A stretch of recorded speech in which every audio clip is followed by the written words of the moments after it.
boa noite a todos. Recebi algumas perguntas, né? Algumas perguntas foram boas, outras perguntas foram muito boas e algumas foram melhores ainda, porque tem pergunta ali que, apesar de eu estar todo dia trabalhando, tem pergunta que ainda assim me fez refletir, me fez buscar alguma coisa de informação que talvez a gente não use no nosso dia a dia. Mas eu coloquei as perguntas para que todo mundo pudesse acompanhar, para que todo mundo pudesse ver e entender, tá? Eu tive o carinho de botar todas as perguntas. Coincidentemente, teve uma que foi repetida, eu botei ainda assim, para poder honrar vocês que mandaram perguntas para mim, tiraram seu tempo para poder mandar. Então, por questão de honra, eu fiz, até a repetida está ali também, mas a gente vai falar sobre isso, tá? A primeira pergunta: qual o investimento para alguém que começou a trabalhar recentemente e tem pouco capital para investir? 0 de experiência, 0 de capital, mas muito boa vontade. Então, a pessoa que ela começou agora, né, e não tem nenhum recurso, não tem nada guardado, não tem nada disponível para que ela possa investir. E essa resposta não tem como ser diferente do que a que eu vou dar agora. A resposta é o seguinte: preferencialmente uma renda fixa a longo prazo. Porque aquele que quer investir, aquele que quer guardar, ele não precisa ter pressa. Aquele que tem pouco capital e o que tem muito também. O que tem muito consegue um pouco mais rápido, mas aquele principalmente que tem pouco, ele precisa devagarinho colocar o seu valor, separar um pouquinho do seu dinheiro e vai colocar numa renda fixa. Exemplos da renda fixa: um CDB, um tesouro direto, você pode colocar talvez até numa LCI. A LCI é uma coisa boa que eu nem expliquei aqui, né? A LCI ela até é isenta de imposto de renda, mas tem uma outra pergunta lá na frente que eu vou falar um pouquinho mais da LCI. Então, a situação é essa: você precisa aprender a poupar. E poupar não vem de poupança. Poupar é de guardar. Já foi época disso. Então, a primeira pergunta, simples, fácil, muito boa, porque você pode ter essa dúvida. Eu comecei agora, eu não tenho, e eu preciso fazer o quê? Você vai lá no banco, coloca no CDB. E por que a longo prazo? Para você ver o seu dinheiro render. Não adianta você querer botar um dinheiro hoje e querer tirar daqui a 30 dias achando que vai ter rentabilidade. Beleza, se você coloca 10 milhões, tudo bem. Agora, se você vai colocar 50, 30, 100 reaisinhos, tem que esperar um pouquinho. Como se tornar um arrojado no perfil do investidor? A gente falou aqui sobre o perfil, né? O conservador, nós falamos sobre o moderado, nós falamos até sobre o dinâmico também e o arrojado, que é praticamente quase a mesma coisa. Como você vai se tornar um perfil arrojado? Você precisa se tornar tolerante ao risco. Você precisa abrir mão da segurança e ter experiência. Não tem como você querer ser arrojado sem nunca ter investido na bolsa. Não tem essa possibilidade. Você, para ser um perfil arrojado, o mínimo que você precisa ter é uma aplicação num fundo ou numa ação. Ah, eu tenho poupança há 30 anos, eu tenho bastante experiência. Não, você não tem. Você não tem experiência em perfil arrojado. Se tornar tolerante ao risco. Isso é uma dica para quando você vai preencher o seu perfil do investidor. Tem algumas perguntas que ele pergunta assim para você, com as minhas palavras: se você perder o seu dinheiro todo, você tem medo? Aquele que é tolerante ao risco, ele vai dizer para você assim: olha, para mim tanto faz. Eu estou colocando para ganhar. Eu vim com minha força toda para ganhar. Eu não vim preocupado. Como eu gosto de exemplificar, porque você pode não entender muito bem ou achar que não entende, porque o seu pensamento às vezes ainda não está na bolsa de valores. É aquele jogador de futebol que ele vai na dividida sem medo de se machucar. Para os homens aí, né? É aquela dona de casa que vai fazer o bolo sem se preocupar em pesar a farinha ou pesar. Ela já sabe que aquilo ali vai dar certo.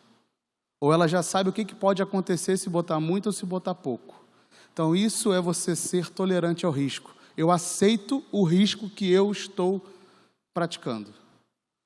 Então, isso é uma das dicas que você pode fazer se você já investe há bastante tempo. Não consigo me tornar um arrojado, não consigo me tornar dinâmico no meu perfil.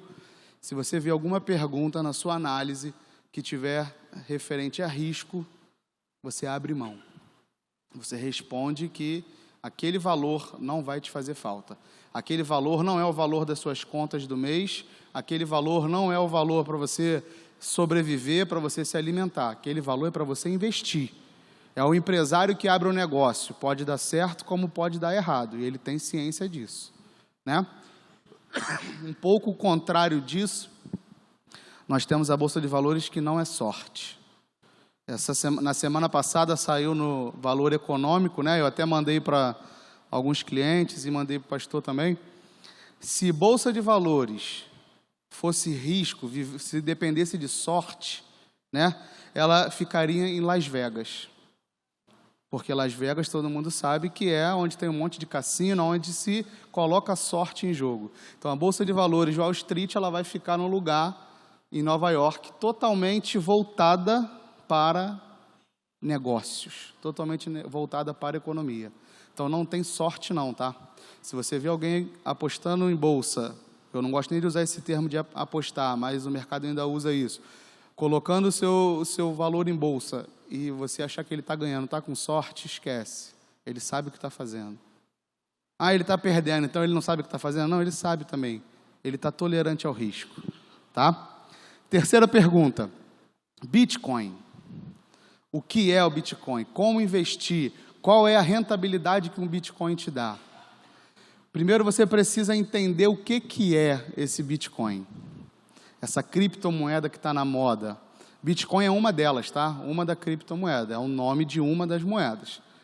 Então, é uma moeda digital, que ela é negociada por meio digital, e ela pode ser adquirida, ela pode ser conquistada por duas formas principais, que é chamado da mineração, que é aquela pessoa que ela monta um projeto, ou ela monta uma sala com um servidor, com computadores monstruosos, top de linha, tá? Para quê? Porque o Bitcoin, a moeda digital, a criptomoeda, ela não passa por banco nenhum, mas ela precisa ser controlada por um meio digital, da onde ela sai para onde ela entra, tá? Então, quando ela vai e ela precisa ser registrada, você precisa de um computador para que isso fique bem claro e nítido para você. Então, a mineração é aquela pessoa que monta uma sala e ela começa a emprestar os seus computadores 24 horas por dia para fazer o registro dessas informações. Tá? E isso vai também na segunda forma principal, que é o P2P. Você compra de quem tem moeda. Você compra de quem já possui. Então, eu tenho 10 mil moedas Bitcoins. Então, eu sou uma pessoa quase milionária, porque cada um Bitcoin custa de 20 a 30 mil reais, só para você se adequar. Mas não se preocupe, você pode comprar a fração da Bitcoin, não precisa ter 20 mil para comprar. Mas eu quero vender as minhas Bitcoins. Então, o P2P, a pessoa vem, me procura online e eu estou com a minha moeda em oferta. E ela vai pagar o preço de mercado. Então, qual a rentabilidade que o Bitcoin te dá? Não tem como você fazer uma análise de quanto custa uma Bitcoin. O investidor em Bitcoin ele tem que ser muito bom. Ele tem que ser um cara que não tem medo nenhum de nada, está disposto a perder, porque o Bitcoin hoje dele pode estar negativo e amanhã pode estar com 30 milhões de Bitcoins. Porque, como não passa por nenhum banco, nenhum órgão regulador, é a lei da oferta e da demanda. Né? Se você tem algum produto que muita gente quer, se só eu tenho Bitcoin para vender, e só uma pessoa aqui quer comprar, eu vou negociar com essa pessoa. Mas se todo mundo aqui quer comprar e só eu tenho para vender, eu posso botar o preço que eu quiser. Quem tiver mais dinheiro, paga. Ah, mas é a pessoa que tem que escolhe? Não. É o mercado que você vai colocar. É igual o dólar, a variação do valor. Ele vai variando, ele vai variando. Uma outra coisa que é importante você também saber, que eu lembrei agora, falando sobre dólar, né? Por que o dólar sobe, por que o dólar desce, por que existe essa variação? O dólar, ele tem a variação pelo seguinte: você tem um mercado aquecido do dólar, muita gente querendo comprar a moeda, muita gente investindo ou muita gente querendo comprar a moeda. O governo ele pode intervir no mercado, para você entender como isso funciona. O dólar está muito caro. O que o governo faz? Tem muita gente que estão querendo comprar para pouca moeda. O governo vai lá e injeta dólar no mercado. O que vai acontecer? Mais pessoas vendendo ou mais dólar no mercado, o dólar automaticamente desce. O dólar está muito baixo, é interessante para o governo que o dólar suba. O que ele faz? Compra dólar no mercado, ele tira de quem está comprando, de quem está vendendo. Né? Ele chegar e vai falar assim, a pessoa está pagando R$3 no dólar, aí o governo vem e fala assim, então me dá 70 mil dólares. Caramba, calma aí, não vou vender para quem quer comprar 1.000, vou vender para quem quer comprar 70 mil. Então, o poder de compra, ele aumenta para uma determinada pessoa, o governo. Entendeu mais ou menos? Ou eu fui um pouco rápido? Então, essa variação acontece no Bitcoin também. E você pode ganhar muito dinheiro no Bitcoin. E você pode perder muito dinheiro no Bitcoin. Como? Principal forma de ganhar dinheiro é chamado de trade. Nós temos o day trade, que é compra e venda no mesmo dia. E nós temos o trade, que é simplesmente você comprar e vender no próximo dia com o valor dele um pouco mais acima do mercado. Tá? Então, o que é isso? Como que funciona isso?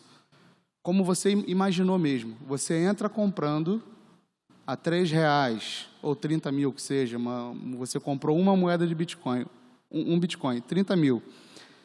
Você está acompanhando o mercado, ele deu um pulo para 35 mil. Aquilo é suficiente para você? Você já entra com uma venda. Vendo todo o meu Bitcoin que eu comprei. O que eu ganhei? 5 mil. E às vezes em 5 minutos, 7 minutos, 10 minutos, em 1 minuto. Mas eu comprei o Bitcoin por 30 mil e ele está oscilando em 31, 28, 35. Eu quero ganhar mais, então vou deixar para amanhã.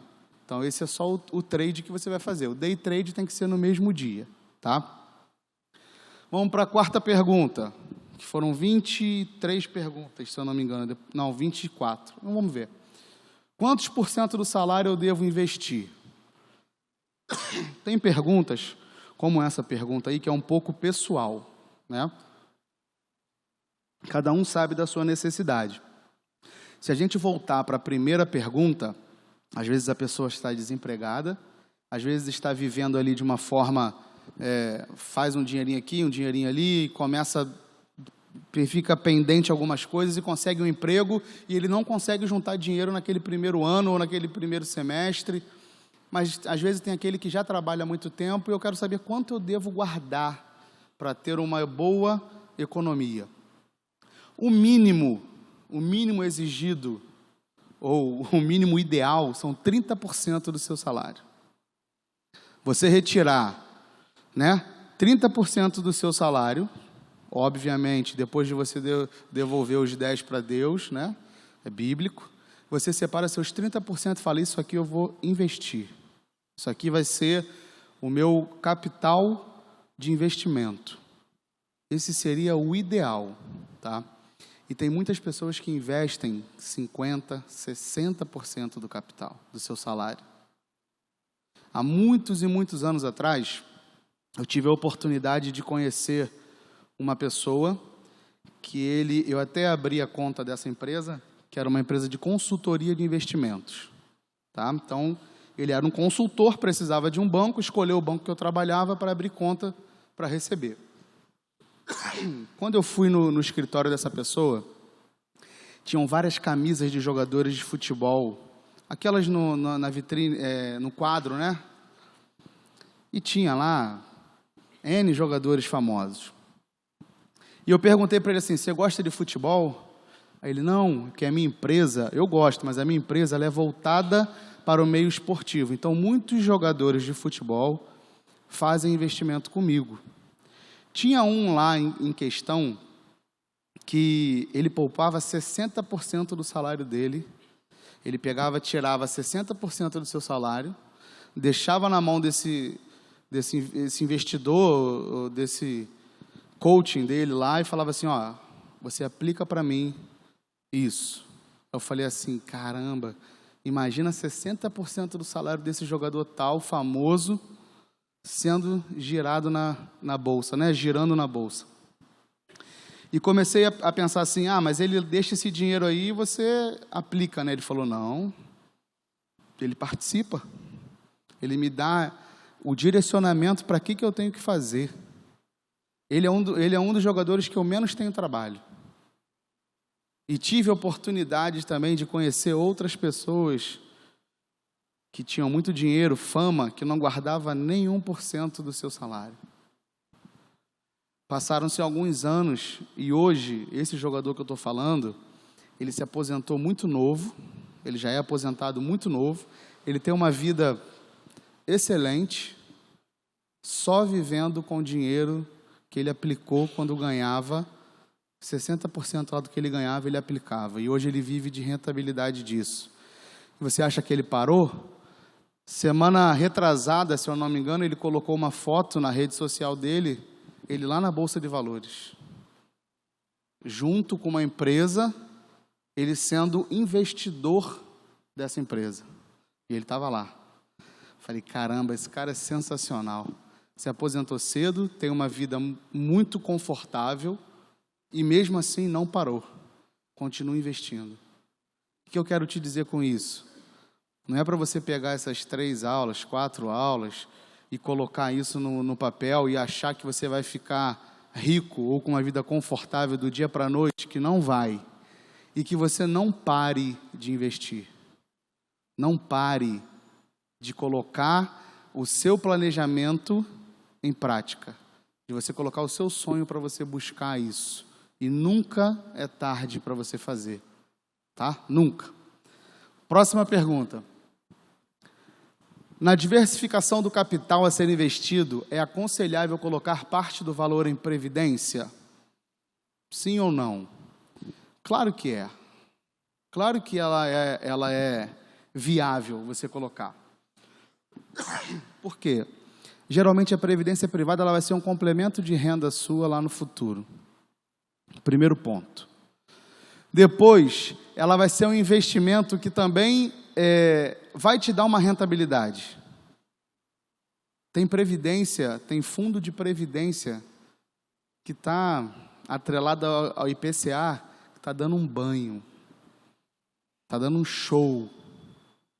Só para vocês terem uma ideia, teve um cliente que botou 6 milhões nesse fundo de previdência. Previdência privada. 4 meses depois já tinha rendido 10%. Sabe o que ele fez? Botou mais 6, 12. Está arrancando tudo lá da concorrência e está trazendo. Isso é maravilhoso, porque você consegue orientar e você consegue atender a expectativa dele num fundo de previdência, onde muita gente acha que o fundo de previdência é só para se aposentar. E não é, tá? E outra coisa, no meio do caminho podem ocorrer imprevistos. No meio do caminho, essa sua jornada de investidor, pode acontecer que alguém falte, que alguém morra. Simples. E se acontecer isso, como que vai ficar esse dinheiro que você investiu, que você aplicou, que você guardou? Se tiver na poupança mais de um herdeiro, vai no inventário, gastando dinheiro, você perde. Se você não tem nenhum seguro de vida, quem ficou aqui, se não tiver... Eu contei para vocês aqui de uma pessoa que era muito querido, um médico, cardiologista, 56 anos, que infartou. Ele não tinha casa própria, ele ganhava mais de 40 mil reais por mês, mas ele não tinha uma casa própria, ele não tinha capital investido, só a faculdade da filha dele era 10 mil reais por mês, que ela fazia medicina também, a esposa não trabalhava, a filha, por fazer medicina, geralmente integral, não trabalhava, e agora, como faz? Menos mal, que ele deixou um seguro de vida de 400 mil. Vai acabar rápido. Se ela tiver consciência e se ela tiver um pouco de boa vontade de ouvir algumas consultorias, ela vai se dar bem. Ou pode passar por isso com uma situação mais agradável. Mas se não tiver, olha a importância que fez um planejamento na vida de uma pessoa que ganhava 40 mil reais por mês, que teoricamente, por ser médico, já se cuidava, teoricamente, por ser um cardiologista, né, não ia morrer de infarto, vamos dizer assim, e acontece. Então, a Previdência ela também serve porque quando alguém falta, quando alguém falece, vai diretamente para aquele que a pessoa deixou em vida, o beneficiário, né? Ela coloca lá para quem que ela vai deixar o valor, qual o porcentagem que ela vai deixar, se é para dividir, se é para ficar, tudo para uma pessoa. Então, Previdência também é bom, além disso tudo que eu estou colocando. Atualmente, qual o melhor fundo de investimento? Isso aqui é muito bom. Atualmente, qual o melhor fundo de investimento? Existe milhões de fundos de investimento que você pode aplicar. E o que eu fiz? Eu coloquei um fundo de investimento, o melhor do semestre. Eu peguei janeiro de 2019 a junho de 2019, que está fechado. O melhor fundo de investimento no primeiro índice em renda fixa. Tá? O primeiro do renda fixa é do BTG Pactual, é um banco de investimentos. Tá? Ele é atrelado ao Tesouro IPCA. Já é a segunda coisa que eu falo para você sobre o IPCA aqui, atrelado ao IPCA, né? Um fundo de previdência que está atrelado ao IPCA e ele está indo muito bem. Um BTG Pactual desse, uma renda fixa, atrelado ao IPCA de longo prazo. Tá? A aplicação inicial desse fundo, R$3 mil, eu não acho muito alto. Uma taxa de administração, como ninguém nunca viu, 0,20% ao ano. Esse fundo de renda fixa, ele é sensacional. No semestre, ele rendeu 20,90%. Então, se você achou a carteira recomendada muito boa, 20% ao ano, esse rendeu 20,90% em 6 meses. Existem muitas coisas no mercado, gente, que a gente precisa buscar. Tá? É um fundo de investimento de renda fixa, investimento de R$3 mil, tá? E ele rendeu isso aí no primeiro semestre de 2019. Segundo, eu botei atrelado a um multimercado. O multimercado a longo prazo, geralmente, o que a longo prazo ele rende mais. Tá? A aplicação inicial desse já é de R$10 mil, já é um fundo um pouco mais agressivo para você investir, você já precisa ter um pouquinho mais de valor. Tá? Taxa de administração dele, 2% ao ano. Ah, caramba, 2% ao ano. Mas olha o rendimento dele no primeiro semestre, 55,98%.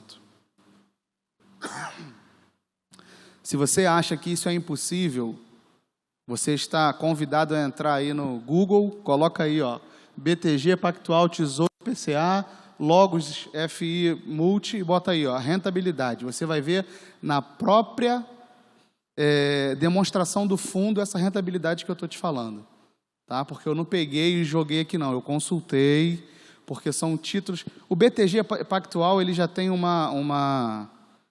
ele já tem um costume de render muito bem. Tá? E o Logos também é gerido pelo BTG Pactual. Eu não botei essa informação aí, mas o de renda fixa do BTG Pactual mesmo não tem taxa de performance para o administrador do fundo. Mas esse multimercado tem. Então, a cada lucro que esse fundo dá, o administrador do fundo ganha 20%. Então, para ele, é muito viável que ele faça isso render 500 mil%. E eu também peguei um de ações. Peguei um de ações do Banco do Brasil, tá? Peguei um BB Ações, que também é de longo prazo. O BB, ele tem aplicação inicial de apenas R$200. Esse está acessível para qualquer pessoa, esse fundo de ação. Ele tem uma taxa de administração de 2%, tá? E ele tem o primeiro semestre dele 27,34%. É um fundo que você pode entrar com valor menor, mas que 27 no semestre está muito bom, mas temos que ter um pouco mais de cuidado, porque ações vai variar muito. Esse fundo aí especificamente, ele em maio, né, o último mês, ele rendeu 17% em maio, mas em abril deu negativo 3%. Aí muitas pessoas começam a ver isso e falam assim, meu Deus do céu, deu negativo, e agora? Tem que ser a longo prazo. No final das contas, ele vai dar positivo. Se você se desesperar e tirar, aí você vai tirar no mau momento. Aí você perde. Se você colocou num fundo e achou que não é legal para você, seu coração não aguenta isso, você vê ele render lá -3, -5, espera ele ficar em alta, que ele vai ficar e você retira. Não fica desesperado e perde capital, não. Tá? Porque você precisa largar de toda e qualquer preocupação com esse valor. Esse valor ele precisa ser investido no mercado a longo prazo. Em compensação, no primeiro semestre deu 27, mas se a gente pegar de junho de 2019 a junho de 2018, fazendo um comparativo desse do BB aí, ó, de ações, sabe quanto que ele rendeu em 12 meses? Acreditem porque é verdade, 72,30 e poucos %. Isso vai acontecer daqui a um ano? Não sei. Você está disposto a correr risco? Então, a melhor dica que eu te dou, pega R$200, abre uma conta na corretora e coloca ali, R$200. O que vai acontecer com R$200? Gabriel, posso perder? Pode. Ah, mas se render 100%, eu vou ficar com 400, é pouco. Você está investindo pouco, vai render pouco. Não tem jeito. Agora, você imagina quem coloca 10 mil. Você imagina, vamos botar 50%. Então, tem como você ganhar dinheiro, tem como o seu dinheiro trabalhar para você. Existe essa possibilidade. Pode tirar foto, pode baixar lá do aplicativo e coloca no Google. Quero que você coloque lá no Google, para você ver que eu não estou enganando você. Coloca lá, para você ver esses 3 fundos aí que eu estou te dando. Essa pergunta foi uma das melhores perguntas que eu julguei, né? Ser uma das melhores. Qual o valor mínimo para investir no Tesouro Direto? A gente falou aqui, R$35 é o valor mínimo para você investir no Tesouro Direto. Mas lembra, R$35 é pouco. R$35, você compra... No domingo aí você comprou a R$4 ali um salsichão, um hambúrguer e tal. Você gastou às vezes mais do que 35 ali. Não é que não seja para você gastar não, mas aplica um pouquinho mais. Eu tenho medo de perder dinheiro, então vai na renda fixa. Tá? Próxima pergunta. Como investir em ações na bolsa? E qual o primeiro passo para isso? Você vai ter que cumprir algumas etapas para poder investir na bolsa, tá? Primeiro delas, escolher uma corretora confiável. Escolha uma corretora de nome. Se você ainda não sabe analisar aquilo que a corretora coloca disponível lá das suas informações na mídia, no meio digital, na internet, no site, então pega uma confiável. Pega uma que está no mercado há muito tempo, tá? E lembre-se de uma coisa, colocar o seu dinheiro para alguém administrar, sem você estar olhando de perto, não adianta de nada. Não larga o dinheiro lá nele, não. Fala assim, faz o que você quiser. Ele vai fazer o que ele quer. Mas, às vezes, o perfil dele é diferente do seu. Às vezes, aquele analista lá, ele está te ajudando, ele vai traçar o seu perfil, ele vai fazer, mas, às vezes, você quer investir um pouco mais. Às vezes, você quer assumir um pouco mais de risco. Às vezes, você quer assumir um pouco menos de risco. Você já pensou, você pega um corretor que fala para você assim, posso fazer? Pode, o que você quiser. Aí ele vai lá e joga seu capital todo numa renda variável, numa ações dessa daí, que a ação despenca. E agora? Pô, mas por que você fez isso? Você falou que eu podia fazer o que eu quisesse. O meu perfil foi esse, eu achei que ia dar certo. E você não tem como reclamar com ninguém. Você assina um termo lá, tá? Abrir uma conta de investimento nessa corretora que você escolheu. Transferir dinheiro para essa conta de investimento. Definir os seus objetivos. Você vai definir o que você quer. Traçar o seu plano de investimento. Você faz isso, você traça, você define, você faz tudo. Você escolhe as ações. Você já tem base suficiente para fazer isso, tá? Acessar o home broker da sua corretora ou do seu próprio banco, né? Que cada banco tem a sua corretora. Enviar a ordem de compra. Olha quantos passos você teve que passar antes até você comprar. Olha só como é importante isso. E por último, acompanhar o seu investimento. Porque a gente teve essa informação aqui na outra aula, né? Teve um pessoal que pegou o seu valor do FGTS, colocou na Vale e na Petrobras, chegaram a valorizar 8.600 e poucos %, e às vezes você não estava acompanhando isso, e daqui a pouco começou a cair, vai render mais do que o seu FGTS, fique tranquilo, mas você poderia ter resgatado lá em 8.000 e pouco. Para a minha mão, não, você pode voltar com ele para o FGTS. Você pode pegar, tira, volta lá para o FGTS. Está começando a cair, eu tenho uma análise de mercado, eu sei que isso não vai dar muito certo. Teve gente aí que chegou a ter essa valorização de 8.000 e pouco, não tirou, caiu e ele hoje reclama. É até um conhecido meu, fala, meu Deus do céu, poderia estar muito melhor agora. Estou me aposentando, tive essa oportunidade, não acompanhei, olha aí. Já era. É coisa que não volta mais atrás. Próxima pergunta. Para investir no Tesouro Direto, tenho que ter uma conta em uma corretora. Contudo, tenho que fazer a transferência do meu banco para a corretora. Nestas transferências, eu pago tarifa. Gostaria de saber se tem como escapar dessas tarifas referentes às transferências do meu banco para a... Deve ser corretora ali embaixo, né? Vamos para a resposta.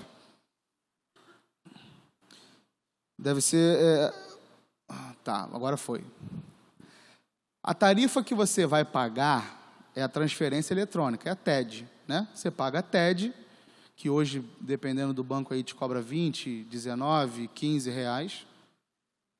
Se o seu pacote de tarifas não lhe der 2, 5, 10 no mês de graça, você vai pagar todas que você fizer. Tá? O que você pode fazer para evitar isso? Se você tem conta num banco, com certeza o seu banco tem uma corretora. Com certeza o seu banco você acessa o home broker. Com certeza você não precisa transferir, não pagar a TED, que é a transferência eletrônica disponível. Você vai fazer para outro banco. Então, se você faz, se você sabe investir, se você consegue identificar que a corretora atual sua, ela te cobra no Tesouro Direto, quase ninguém cobra mais a taxa, né? Somente o próprio Tesouro Nacional te cobra 2,5% ao ano. O banco também te cobrava 2,5% ao ano. Aí as corretoras passaram a não cobrar essa taxa, que você no final acabava pagando 5%. Então, como a corretora tirou, o banco também tirou. Então, no Tesouro Direto, eu te aconselho o seguinte, abra uma conta na corretora do seu próprio banco, e faça aplicações no Tesouro pelo seu próprio banco, pelo home broker, que você vai acompanhar e faz a aplicação. Olhar as suas ações no Tesouro Direto é igual para tudo. Você tem que ter uma senha para você acessar, vai lá e consulta a sua rentabilidade e acompanhe o seu investimento. Ou negociar com o seu gerente. Fala, olha, eu preciso de 5, se você faz 5 aplicações no mês, ou uma no mês, eu preciso de pelo menos uma TED aí de graça para poder transferir o meu dinheiro. O que você pode fazer por mim? Ah, você paga R$18 na TED. Se eu mudar a sua cesta de serviço para você ter TED de graça, tu vai pagar R$30 a mais. Não é vantagem, continua pagando a TED. Não tem como, tá? Próxima pergunta. Queria aprender sobre Bitcoin. Foi o que eu falei, que eu tive o carinho de colocar todas as perguntas, até aquelas que são repetidas. Respondido na pergunta número 3, da criptomoeda, tá? Tenho uma movimentação média mês em minha conta em torno de R$12 mil. Esse dinheiro fica em minha... Esse dinheiro fica em minha conta até o dia 10 de cada mês. É possível abrir um investimento no Tesouro mensalmente e eu aplicar e retirar esse valor sem ter perdas? O que acontece com o Tesouro Direto? Como algumas outras aplicações. Existe, se você retirar antes dos 30 dias, existe a incidência do IOF. Tá? O que é isso? O IOF cobrado, ele está totalmente, é um percentual da rentabilidade. Se você recebe o seu salário, um exemplo, no dia 1º, e ele fica até o dia 10, e você pega esse valor, né, coloca lá no Tesouro Direto, e você retira isso em 9 dias, em 8 dias, você não ganhou nada. Pode valorizar muito o seu título do Tesouro, mas você vai pagar IOF. Agora, se eu recebo no dia 10 e eu consigo guardar um valor que não vai me fazer tanta falta, ou então minhas contas vão ficar para o dia 10 do outro mês, eu tenho esse controle de estar sempre pagando adiantado. Aí você pode fazer. Tirou em 30 dias, não paga o IOF e vai ter a valorização do seu título do Tesouro. Tá? Não é possível, tendo em vista que qualquer resgate realizado no período anterior de 30 dias da aplicação, existe a cobrança do IOF. Como ser um investidor de sucesso? Por onde começar? Ter um bom planejamento e muito estudo. Comece com uma reserva de capital mensal e, sempre que possível, aumente a sua reserva. Não se conforme com aquilo que você guarda. Sempre aquilo que você guarda é pouco. Mas eu guardo 30 mil no mês, é pouco. Coloque 32, coloque 35, é pouco. Coloque 50, 1 milhão, pouco. Nunca se conforme. Para você ser um investidor de sucesso, nunca se conforme com aquilo que você poupa. Estude bastante, entenda muita coisa do mercado. Entenda o que está acontecendo na economia. Vocês viram que eu falei aqui na semana passada do saque do FGTS. Passaram-se 7 dias, muita coisa mudou. Se você não acompanhou, muita coisa mudou. Ia sacar tudo, não ia sacar tudo, ia sacar da conta inativa, ia sacar da conta ativa, aí, não, agora saca isso, não, agora só R$500 no ano, agora é só no mês do aniversário. Em 7 dias mudou muito. E isso o mercado também mudou. Tá? Um título Selic ou IPCA podem ser válidos em quais situações? É necessário acompanhar a economia e investir baseado em dados de fontes seguras, fazendo uma leitura do que pode ocorrer no mercado futuro. Você pode saber o que aconteceu no mercado 12 meses, 24 meses, 1 mês. Ah, mas amanhã eu não sei. Mas você pode fazer uma leitura do cenário econômico daqui a 6 meses, daqui a 1 ano, daqui a 1 ano e meio. Você consegue fazer essa leitura. E é engraçado quando você começa a fazer, que você se surpreende. Você começa a ter informação, você começa a ver e fala assim, eu acho que a Selic vai cair. Eu acho que vai. Aí quando cai, você fala, caramba, a Selic caiu. Ó, a Selic caiu. Porque você fez uma análise de mercado futuro. Você analisou que aquilo poderia acontecer. Você entendeu como que funciona a regra para subir ou para cair. É isso que você precisa. Se o Selic está bom e você acha que ele vai melhorar, continue aplicando no Selic. Se o IPCA está legal e ele vai piorar, começa a tirar gradativamente do IPCA e vê se a sua leitura está correta. Não é para tirar tudo, porque eu acho que vai acontecer e tira tudo. Não. Vai vendo se a sua leitura está correta. Quais os cuidados para a escolha segura de uma corretora? Eu falei aqui já, né? Buscar sempre uma instituição com tradição no mercado, uma corretora que apresente balanço divulgado em meios de comunicação, né, no próprio site, até na CVM, você consegue acessar lá, saber se aquela corretora tem o registro, se aquela corretora está direitinho.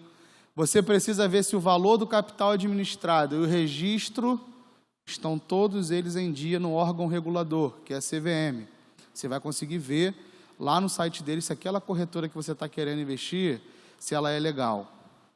Você vai conseguir ver qual o ativo administrado por aquela empresa e você sabe se ela é confiável ou não. Espero que aqui ninguém tenha feito. Tivemos alguns casos aqui no Rio de Janeiro de pessoas, né, muitos artistas fazendo propaganda aí, de pessoas que prometiam altas rentabilidades e simplesmente sumiram, foram embora, levaram o dinheiro de todo mundo. Não sei se chegou ao seu conhecimento isso, mas muitas pessoas perderam dinheiro. Eu tenho um amigo que o primo dele tirou a família de dentro de casa, vendeu um imóvel de 400 mil, deu na mão desse cidadão aí e falou assim: agora é o meu momento. Tirou a família dele, foram morar de aluguel, simplesmente o cara sumiu com o dinheiro de todo mundo. Artistas perderam dinheiro, aí ele fez o quê? Como a gente fala, né? Sentou no meio-fio e chorou, não tem o que fazer mais. Vai fazer o quê? O cara sumiu, nem a polícia acha ele, quanto mais ele que perdeu 400 mil vai achar, não vai achar. Então não faça isso. Se alguém te oferecer, se alguém chegou para você e falar assim: olha, tem um mercado muito bom que está dando 10%, 20% de lucro. Qual fundo de ação? Não, eu invisto em Bitcoin. A gente faz um contrato no cartório, você me paga, eu te dou 10% por mês, é garantido. Quem é o órgão regulador? Não, eu que faço. Não. Deixa eu fazer ali no meu órgão regulador, que é melhor. Deixa eu fazer com a corretora, com o banco, que é muito mais fácil. Tá? Além do mais, nós aprendemos sobre o FGC, né? Então, algumas coisas que você investe, até 250 mil, você tem seu dinheiro de volta. Em 4 instituições diferentes, você pode chegar a R$1 milhão, tranquilo, que o banco te devolve, para algumas aplicações. Tá? O banco não, o governo, desculpa. Existe algum investimento para empresas que desejam aplicar a curto prazo valores que são reservas de compromissos futuros? Essa pergunta eu fiquei um pouco confuso ou indeciso, porque eu não sei o prazo. O que seriam essas obrigações de compromissos futuros? O que seria o curto prazo? Porque, para mim, curto prazo são 2 anos. Para você, às vezes, ouviu isso e falou: pô, 2 anos é curto prazo? Para investimento, eu acho. Eu entendo que sim. Então, eu fiquei meio na dúvida de como responder. Aí eu falei: depende do prazo. Se você tiver de 3 a 24 meses, se você tem um valor que você está juntando na sua empresa para você pagar um compromisso, ou que seja um imposto, ou que seja o 13º dos seus funcionários lá no final do ano, né? Que tem muita empresa que guarda um pouquinho cada mês para pagar o 13º dos funcionários. Se for de 3 a 24 meses, você tiver de recurso disponível, uma renda fixa. Você vai lá e coloca no CDB, numa LCI. A LCI ela é muito boa. A LCI, você não paga imposto de renda. Muita gente que vive de renda, que você já ouviu muito falar disso, né? Eu quero investir para viver de renda. Aí você já pensa na previdência privada, mas muita gente faz no LCI. Tá? É um recurso que é captado para construir imóvel, para poder emprestar para o financiamento imobiliário, né? A empresa pega, vai fazer um financiamento imobiliário de empreendimento, ela pega títulos, emite títulos de LCI, você compra aquilo ali, ou cotas de hotel, financiamento imobiliário, tanto faz. Você coloca no LCI, o rendimento vem para você sem imposto de renda, e isso pode te fazer uma rentabilidade absurda, muito boa, e um colchão financeiro para que daqui a alguns anos você consiga viver só com a rentabilidade da LCI. Tá? Os bancos cobravam tarifa para isso, também não cobram mais, a maioria dos bancos. Então, a LCI é um bom investimento. Tá? Pesquise o LCI. Outra dica. Como avaliar e escolher um fundo de ações?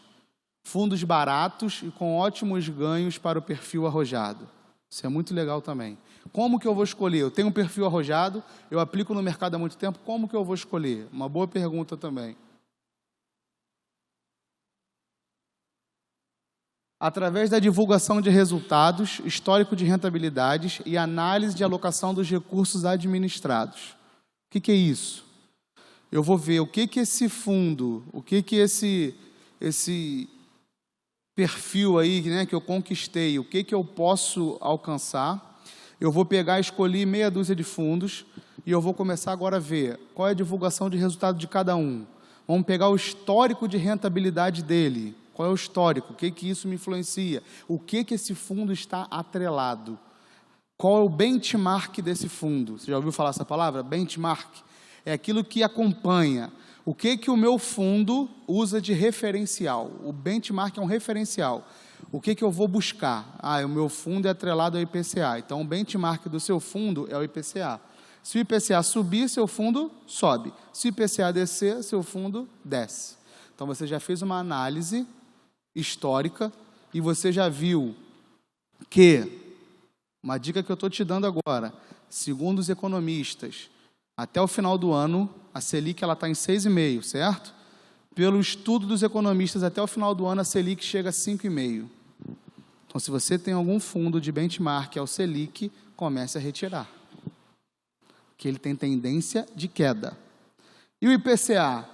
Ele está com tendência de alta. Tá? Então, você analisou esse histórico, viu a rentabilidade, viu qual é o benchmark do teu fundo, aonde que ele aloca os recursos que ele administra. Ele bota 70-30, ele bota 70 em renda fixa e 30 em ações. Aceitável, beleza, vou. Não, eu quero 70 em ações e 30 em renda fixa. Então, você vai ver aonde que ele está alocando esses recursos.